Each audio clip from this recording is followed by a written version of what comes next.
more likely rent out to all comers at a stiff price. It was followed that planets were searched for in secrecy and preferably away from the usual trade routes. In a case such as theirs, then, there was little or no chance that another ship would come within range of their sub-etherics, except for the most improbable of coincidences. Even if they were in their ship, that is, rather than in this cage. The Explorer grasped the thick bars. Even if they blasted those away, as they could, they would be stuck too high in the open air for leaping. It was too bad. They had landed twice before in the scout ship. They had established contact with the natives, who were grotesquely huge, but mild and unaggressive.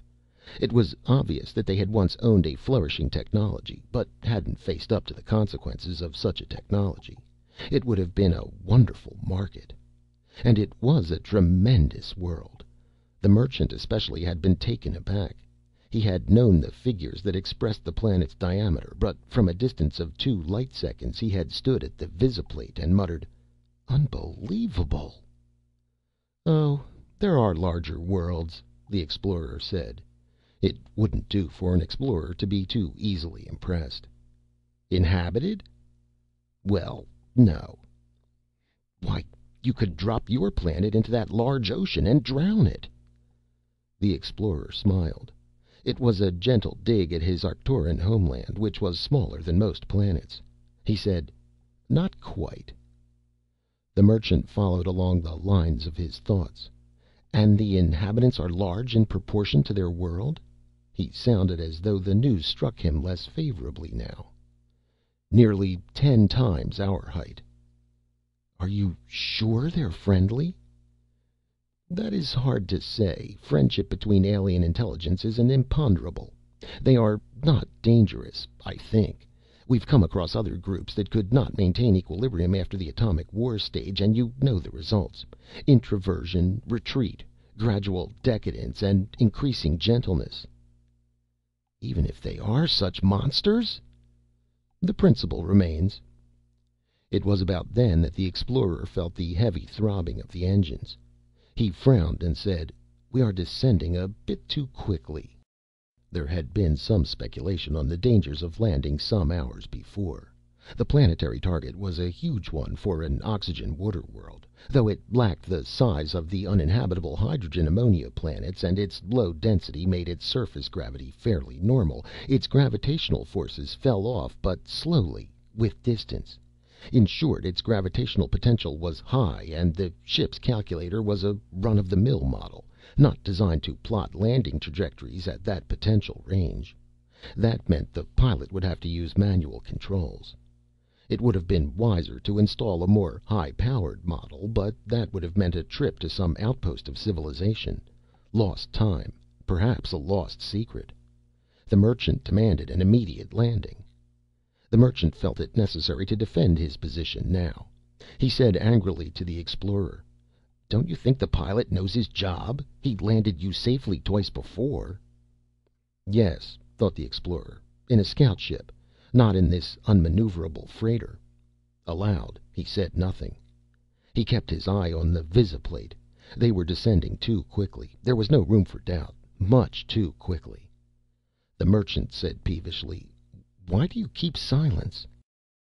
"Well then, if you wish me to speak, I would suggest that you strap on your floater and help me prepare the ejector." The pilot fought a noble fight.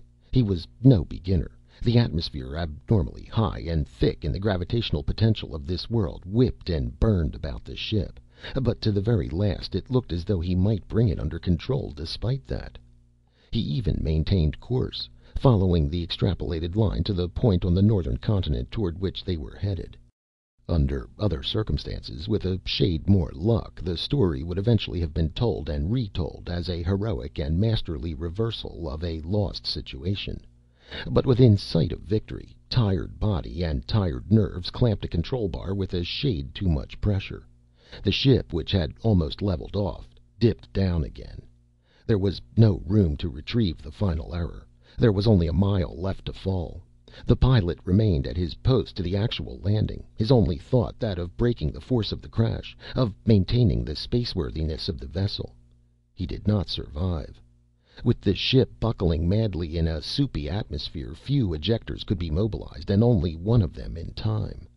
When, afterwards, the Explorer lifted out of unconsciousness and rose to his feet, he had the definite feeling that but for himself and the Merchant there were no survivors. And perhaps that was an overcalculation. His floater had burned out while still sufficiently distant from surface to have the fall stun him. The Merchant might have had less luck, even than that.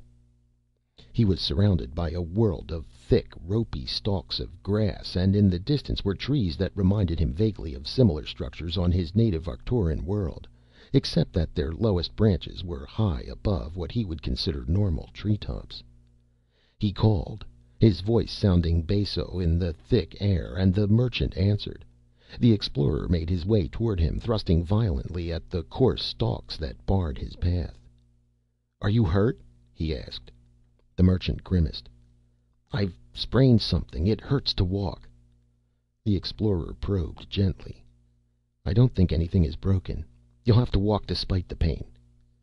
"Can't we rest first?" "It's important to try to find the ship. If it's spaceworthy, or if it can be repaired, we may live. Otherwise, we won't." "Just a few minutes. Let me catch my breath." The Explorer was glad enough for those few minutes. The Merchant's eyes were already closed. He allowed his to do the same. He heard the trampling and his eyes snapped open. Never sleep on a strange planet, he told himself futilely. The Merchant was awake too, and his steady screaming was a rumble of terror. The Explorer called, "It's only a native of this planet. It won't harm you." But even as he spoke, the giant had swooped down, and in a moment they were in its grasp, being lifted closer to its monstrous ugliness. The Merchant struggled violently, and, of course, quite futilely. "Can't you talk to it?" he yelled. The Explorer could only shake his head. "I can't reach it with the projector. It won't be listening." "Then blast it! Blast it down!" "We can't do that." The phrase, "you fool," had almost been added. The Explorer struggled to keep his self-control. They were swallowing space as the monster moved purposefully away. "Why not?" cried the Merchant. "You can reach your blaster. I see it in plain sight. Don't be afraid of falling." "It's simpler than that. If this monster is killed, you'll never trade with this planet. You'll never even leave it. You probably won't live the day out." "Why? Why?" "Because this is one of the young of the species. You should know what happens when a trader kills a native young, even accidentally. What's more, if this is the target point, then we are on the estate of a powerful native. This might be one of his brood." That was how they entered their present prison. They had carefully burnt away a portion of the thick, stiff covering, and it was obvious that the height from which they were suspended was a killing one. Now, once again, the prison cage shuddered and lifted in an upward arc. The Merchant rolled to the lower rim and startled awake. The cover lifted and light flooded in. As was the case the time before, there were two specimens of the young. They were not very different in appearance from adults of the species, reflected the Explorer, though of course they were considerably smaller. A handful of reedy green stalks was stuffed between the bars. Its odor was not unpleasant, but it carried clods of soil at its ends. The Merchant drew away and said huskily, "What are they doing?" The Explorer said, "Trying to feed us, I should judge. At least this seems to be the native equivalent of grass." The cover was replaced and they were set swinging again, alone with their fodder. Chapter 4. Slim started at the sound of footsteps and brightened when it turned out to be only Red. He said, "No one's around. I had my eye peeled, you bet." Red said, "Shh. Look.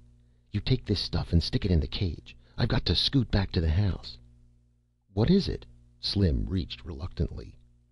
"Ground meat. Holy smokes. Haven't you ever seen ground meat? That's what you should have got when I sent you to the house, instead of coming back with that stupid grass." Slim was hurt. "How'd I know they don't eat grass? Besides, ground meat doesn't come loose like that. It comes in cellophane, and it isn't that color." "Sure, in the city. Out here we grind our own, and it's always this color till it's cooked." "You mean it isn't cooked?" Slim drew away quickly.